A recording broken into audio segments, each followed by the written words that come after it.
So, mitosis was definitely an asexual process, if you remember correctly. It was just one cell sort of replacing another cell due to damage or whatever. But what about sex and the next generation? That process is a little different, and that's called meiosis. Meiosis is where chromosomes do take center stage, but this is where we're going to do some sort of reorganization of genetic material. And we're going to take some genetic material from mom, some genetic material from dad, and sort of recombine it in a way to sort of be original. So let's kind of look at what the differences are, what happens to the chromosomes, and then we'll kind of talk about the nitty-gritty. So mitosis versus meiosis. Mitosis, we just covered, happens in the cells that we call normal cells, called somatic cells. These are the ones that are just going to lead to you. So your skin, your muscle, your heart cells, they're all somatic cells. They're also called autosomes because they're auto means self. So these are going to be the chromosomes that are you. They only reproduce by asexual reproduction, and it starts out with one cell becoming two offspring or two identical cells. Let's look at meiosis. We haven't covered it yet, but we'll cover it, a couple of times.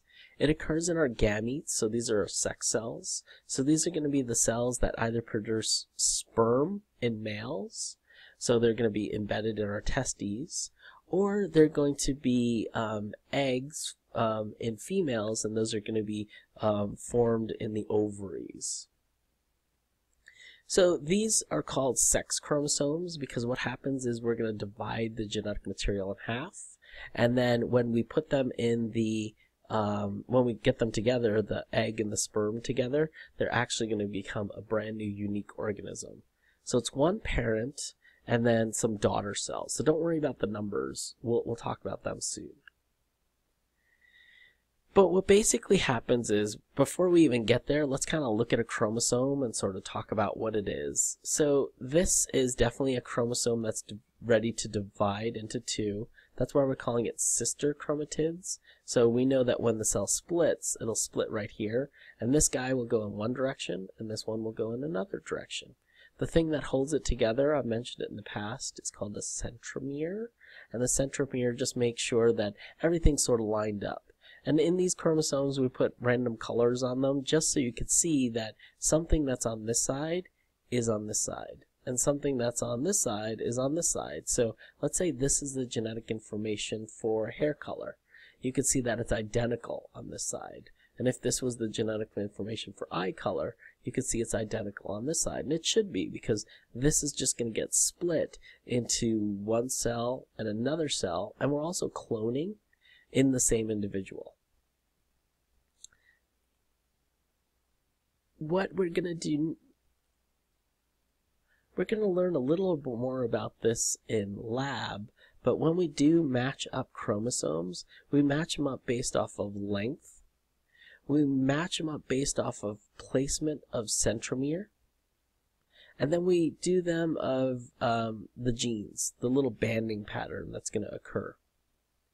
That process is called karyotyping, and it's basically arranged just like I just said. Length, position of centromere, and banding pattern. We can use it to identify a lot of things. What sex this person is going to be. So we do this with when we were trying to figure out if, number one, a parent is carrying a normal child, and number two, if they want to know sex. We sometimes do it with a scan, but this is 100% accurate, where the scan is flawed. So what we can do is, when we do this experiment, we take one cell and we line up all the chromosomes together. So this is from one individual, and you'll notice that there's 22 autosomes, which are 22 chromosomes that are going to tell us what they are going to be. These are going to be the structure for hair color, eye color, blah, blah, blah. And then there's two extra. Those are called the sex chromosomes. So you'll also notice that everything is doubled. So like, for instance, you have 2 copies of number 1, and you have 2 copies of number 2. So when we say somebody has, how many chromosomes do they have? We say 46. And the reason we do that is because we account for both sets. And one of these sets you would have gotten from your mom, and one of these sets you would have gotten from your dad, and they all sort of line up in a certain way. And then we have the extra 2 for sex. If you're male, you're going to have 1 X and 1 Y. If you're female, you're going to have 2 X's.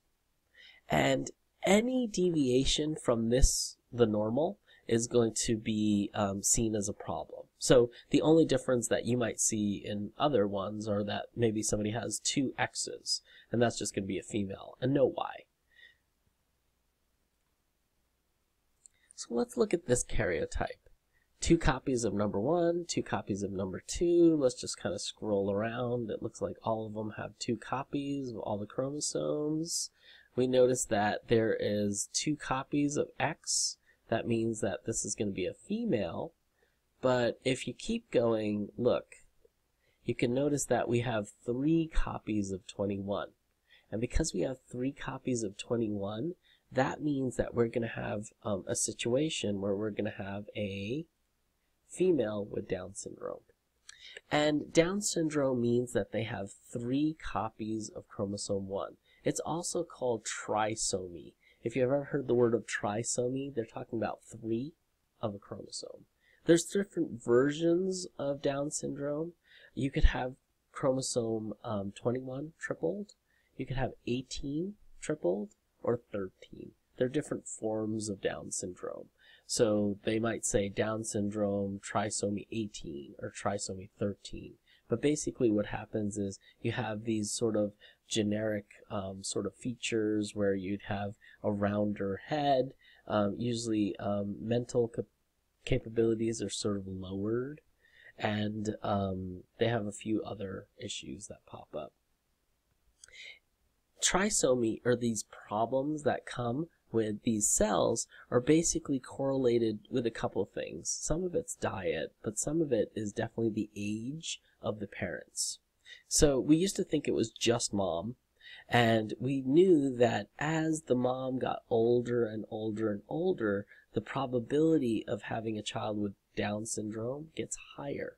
So you could see that someone around 40 has about a 10% chance, where someone at 45 is going to have maybe a 30% chance. So this is where they're definitely going to be in that zone where they're going to check the baby to make sure it's going to be completely normal.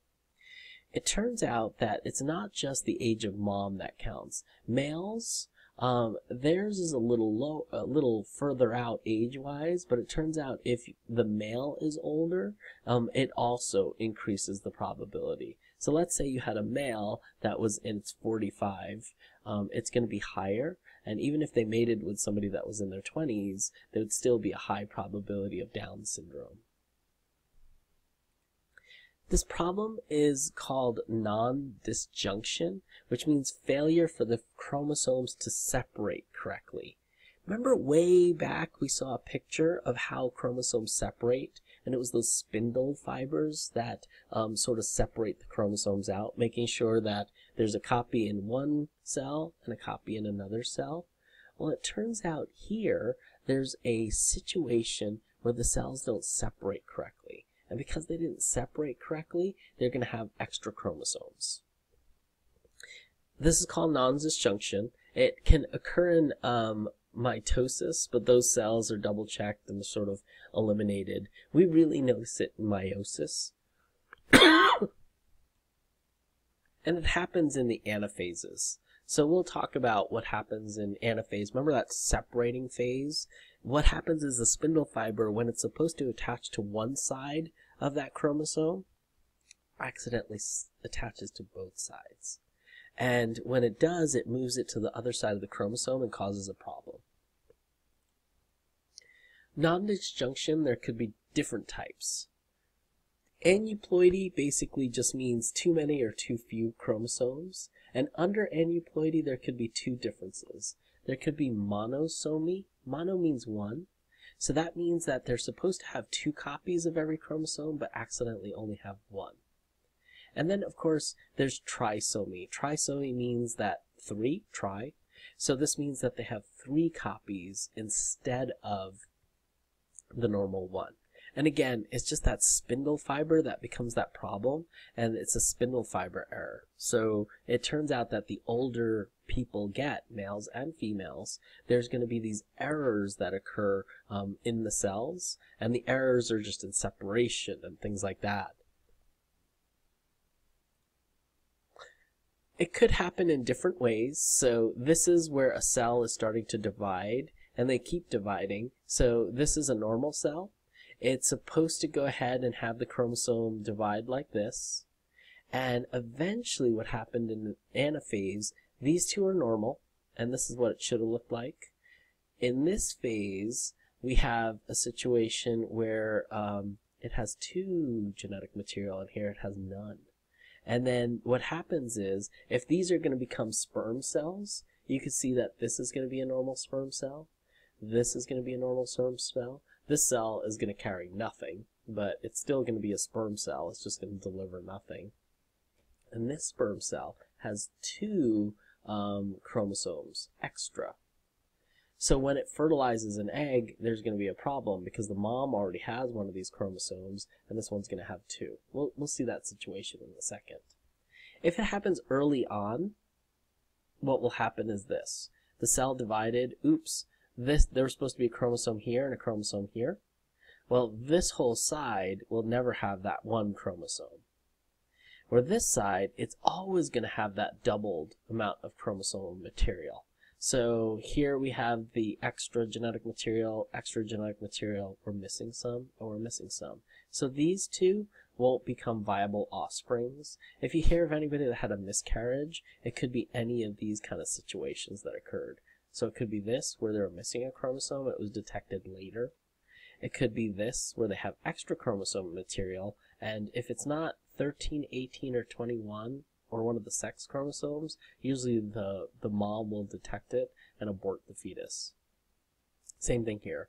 Doesn't have enough genetic material. There are some scenarios that can survive, but not all.